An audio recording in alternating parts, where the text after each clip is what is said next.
इस संवाद और सहयोग ने कोरोना से लड़ाई में बहुत बड़ी भूमिका निभाई है। एक प्रकार से फेडरलिज्म का उत्तम उदाहरण इस सारी लड़ाई में हम लोगों ने प्रस्तुत किया है। साथियों, आज हमारे देश के पूर्व प्रधानमंत्री स्वर्गीय लाल बहादुर शास्त्री जी की पुण्यतिथि भी है। मैं उन्हें अपनी भावभीनी श्रद्धांजलि अर्पित करता हूं। 1965 में शास्त्री जी ने एडमिनिस्ट्रेटिव सर्विस की एक कॉन्फ्रेंस में एक महत्वपूर्ण बात कही थी, जिसका जिक्र मैं यहां आपके सामने करना चाहता हूं। उन्होंने कहा था कि the basic idea of governance as I see it is to hold the society together so that it can develop and march towards certain goals. The task of the government is to facilitate this evolution, this process. मुझे संतोष है कि corona के इस संकट काल में हम सभी ने एकजुट होकर काम किया।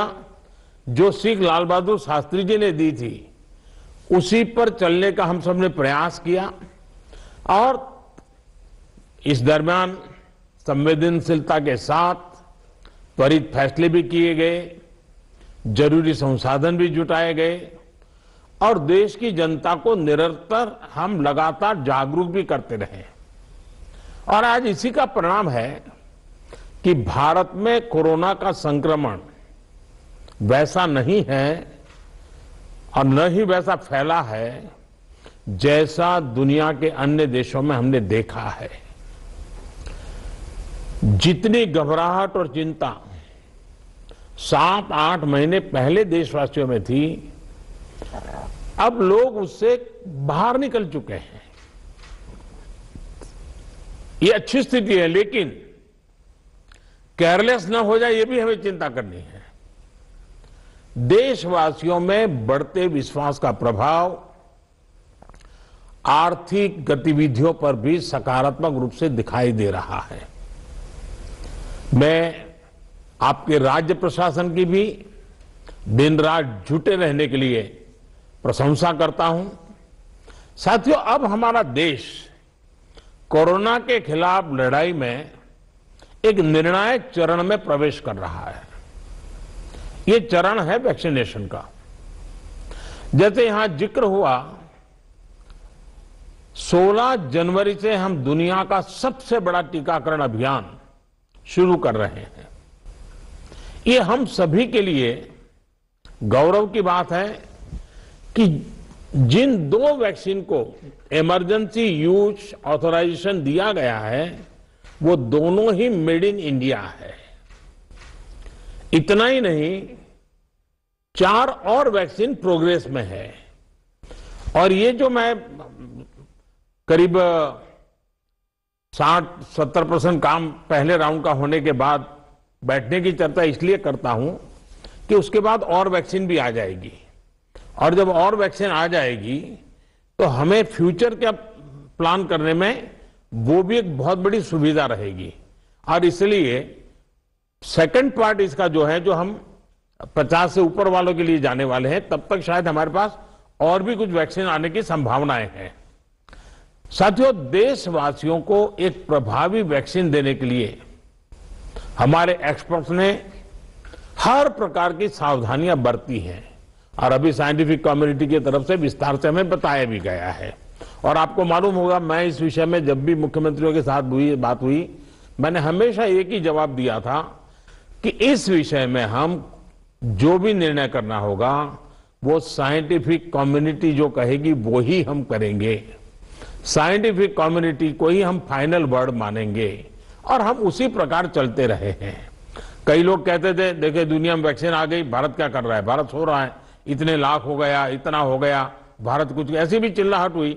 लेकिन फिर भी हमारा मत था कि ये साइंटिफिक कम्युनिटी और जो इसके लिए जिम्मेवार लोग हैं उनकी तरफ से जब आएगा तभी हमारे लिए उचित होगा, और हम उसी दिशा में चले हैं। बड़ी बात जो मैं दोहराना चाहता हूं कि हमारी दोनों वैक्सीन्स दुनिया की दूसरी वैक्सीन से ज्यादा कॉस्ट इफेक्टिव है। हम कल्पना कर सकते हैं अगर भारत को कोरोना टीकाकरण के लिए विदेशी वैक्सीन पर पूरी तरह निर्भर रहना पड़ता तो हमारे क्या हालत होते, कितनी बड़ी मुश्किल होती, हम उसका अंदाज लगा सकते हैं। ये वैक्सीन भारत की स्थितियां और परिस्थितियों को देखते हुए निर्मित की गई है। भारत के टीकाकरण का जो अनुभव है, जो दूर सुदूर क्षेत्रों तक पहुंचने की व्यवस्थाएं हैं, वो कोरोना वैक्सीनेशन कार्यक्रम में बहुत उपयोगी सिद्ध होने वाली है। साथियों, आप सभी राज्यों के साथ सलाह मशवरा करके ही ये तय किया गया है कि टीकाकरण अभियान की शुरुआत में किसे प्राथमिकता दी जाएगी। हमारी कोशिश सबसे पहले उन लोगों तक कोरोना वैक्सीन पहुंचाने की है जो देशवासियों की स्वास्थ्य सुरक्षा में जुटे हुए हैं, जो हमारे हेल्थ वर्कर्स हैं, सरकारी हो या प्राइवेट, पहले उनको टीका लगाया जाएगा। इसके साथ साथ हमारे जो सफाई कर्मचारी हैं, दूसरे फ्रंटलाइन वर्कर्स हैं, सैन्य बल है, पुलिस और केंद्रीय बल है, होमगार्ड है, डिजास्टर मैनेजमेंट वॉलेंटियर समेत तमाम सिविल डिफेंस के जवान हैं, कंटेनमेंट और सर्वेलेंस से जुड़े रेवेन्यू कर्मचारी हैं, ऐसे साथियों को भी पहले चरणों में टीका लगाया जा रहा है। देश के अलग अलग राज्यों के हेल्थ वर्कर्स, फ्रंटलाइन वर्कर्स की संख्या देखें तो एक करीब करीब 3 करोड़ होती है। ये तय किया गया है कि पहले चरण में इन 3 करोड़ लोगों को वैक्सीन देने के लिए जो खर्च होगा वो राज्य सरकारों को वहन नहीं करना है, भारत सरकार इसको वहन करेगी। साथियों, वैक्सीनेशन के दूसरे चरण में, वैसे एक प्रकार से वो तीसरा चरण हो जाएगा, लेकिन हम अगर इन 3 करोड़ को एक माने तो दूसरा चरण 50 वर्ष से ऊपर के सभी लोगों को और 50 वर्ष से नीचे के उन बीमार लोगों को जिनको संक्रमण का सबसे ज्यादा खतरा है, उनको टीका लगाया जाएगा। आप सभी परिचित हैं कि बीते कुछ हफ्तों में जरूरी इंफ्रास्ट्रक्चर से लेकर लॉजिस्टिक तक की तैयारियां सभी राज्यों और केंद्र शासित प्रदेशों के साथ विचार विमर्श करके, लगातार मीटिंगें करके, मॉड्यूल्स बना करके इसको पूरा किया गया है। देश के लगभग हर जिले में ड्राई रन्स भी पूरे हो चुके हैं। इतने बड़े देश में सभी जिलों में ड्राई रन्स हो जाना, ये भी अपने आप में हमारी काफी बड़ी कैपेबिलिटी को दिखाता है। हमारी जो नई तैयारियां हैं, जो कोविड के एसओपीज हैं, उनको अब हमें अपने पुराने अनुभवों के साथ जोड़ना है। भारत में पहले से ही अनेक यूनिवर्सल इम्यूनाइजेशन प्रोग्राम ऑलरेडी चल रहे हैं, हमारे लोग बड़ी सफलतापूर्वक कर भी रहे हैं। मिशन रूबेला जैसी बीमारियों के खिलाफ भी व्यापक कैंपेन हम लोग चला चुके हैं। दुनिया के सबसे बड़े चुनाव और देश के कोने कोने तक पहुंचकर मतदान की सुविधा देने का भी हमारे पास एक बहुत ही अच्छा अनुभव है। इसके लिए जो बूथ स्तर की रणनीति हम बनाते हैं, उसी को हमें यहां भी प्रयोग में लाना है। साथियों, इस टीकाकरण अभियान में सबसे अहम उनकी पहचान और मॉनिटरिंग का है जिनको टीका लगाना है। इसके लिए आधुनिक टेक्नोलॉजी का उपयोग करते हुए कोविन नाम का एक डिजिटल प्लेटफॉर्म भी बनाया गया है। आधार की मदद से लाभार्थियों की पहचान भी की जाएगी और उनको दूसरी डोज समय पर मिले, ये भी सुनिश्चित किया जाएगा। मेरा आप सभी से विशेष आग्रह रहेगा कि टीकाकरण से जुड़ा रियल टाइम डेटा कोविन पर अपलोड हो, ये सुनिश्चित करना है।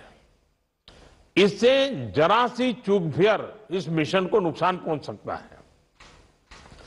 कोविन पहले टीके के बाद एक डिजिटल वैक्सीनेशन सर्टिफिकेट जनरेट करेगा। लाभार्थी को यह सर्टिफिकेट टीका लगाने के बाद डिजिटली तुरंत देना जरूरी है, ताकि उसे सर्टिफिकेट लेने के लिए फिर न आना पड़े।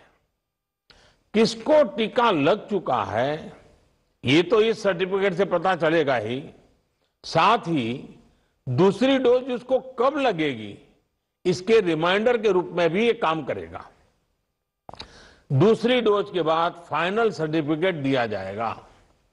साथियों, भारत जो करने वाला है उसे दुनिया के अनेक देश फिर फॉलो करेंगे, इसलिए हमारी जिम्मेदारी बहुत ज्यादा है। एक और अहम तथ्य है जिसका हमें ध्यान रखना है, दुनिया के 50 देशों में 3-4 सप्ताह से वैक्सीनेशन का काम चल रहा है।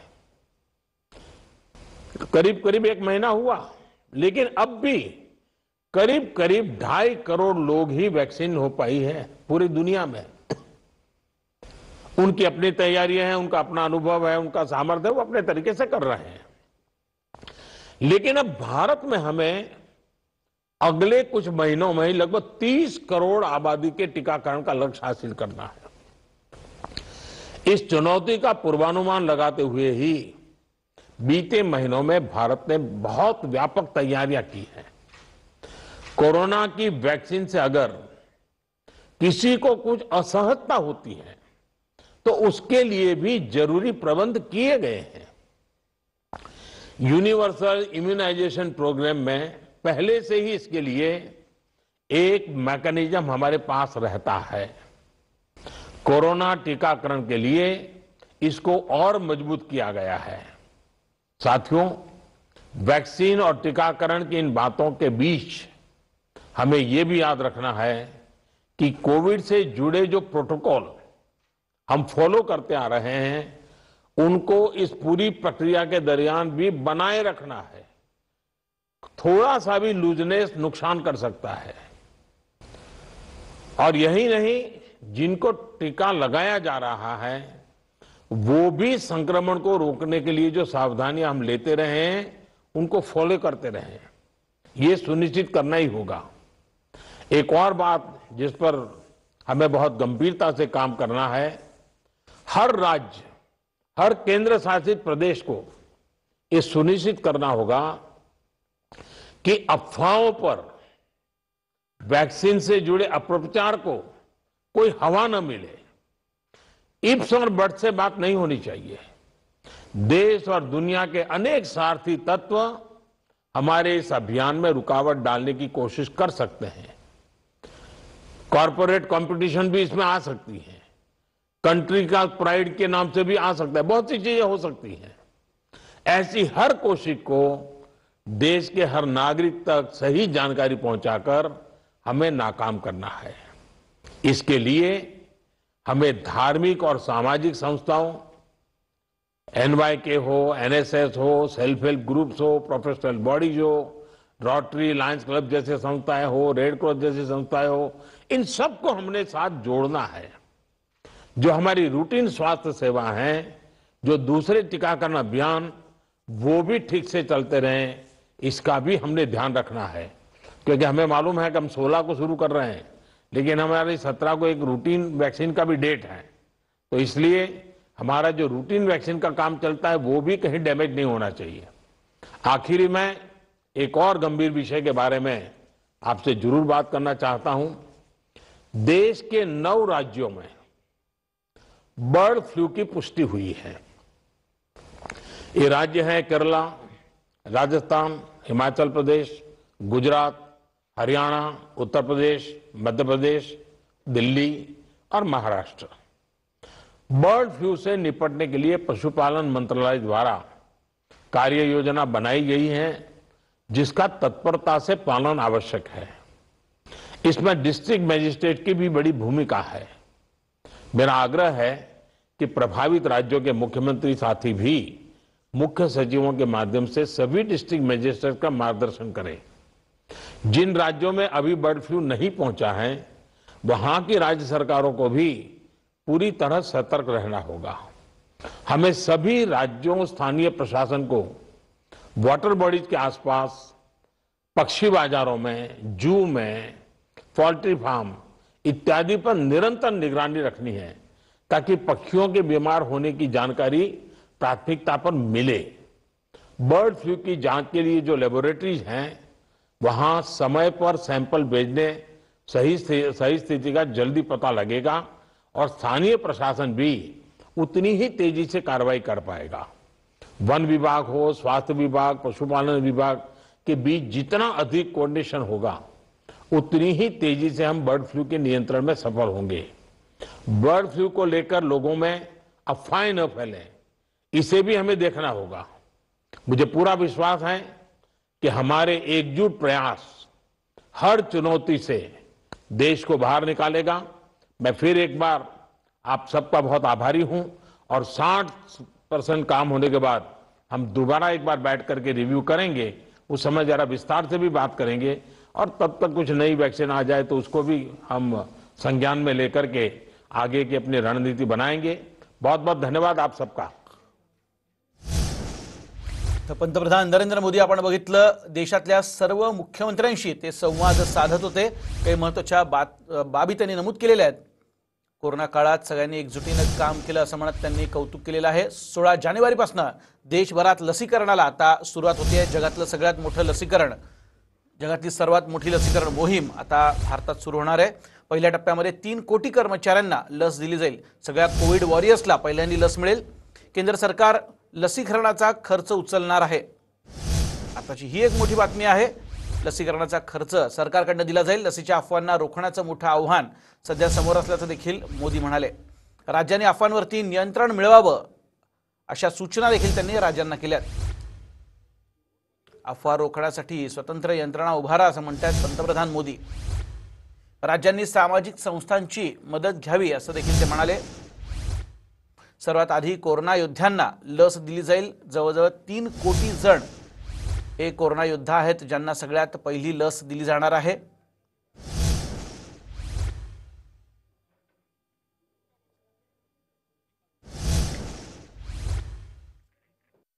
वेळ संध्याकाळी 7ची।